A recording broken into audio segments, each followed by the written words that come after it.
Gaano daw katagal ang pangkat na tagapagkasundo na ayusin ng hidwaan? Meron bang deadline, Kuya Mark? Normally, 15 days lang.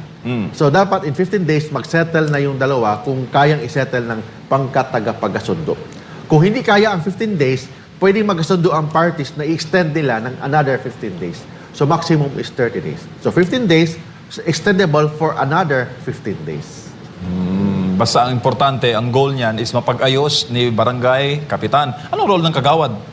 Pa-part din sila, Kuya Mark? Ang barangay kagawad minsan na join, ang role ng kagawad is legislative function yan. Iba naman yun. Legislative. Di sila kasali dito Iba yun. sa barangay justice system. Grabe, ano? Kailangan ba ng participation, Kuya Mark, pag makatanggap ng... May issuance din sa Sapina? May subpoena din. May subpoena din yan.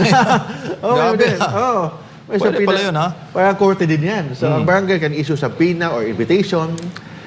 Pag hindi kasi na-settle or hindi dumaan sa barangay, pwede kasi ma-dismiss ang kaso. Ang barangay mediation system or yung katarungang barangay is mandatory yan.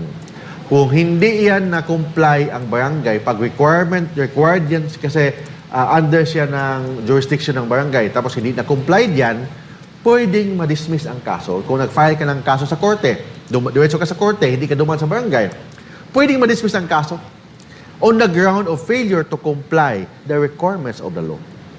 Ganun yan.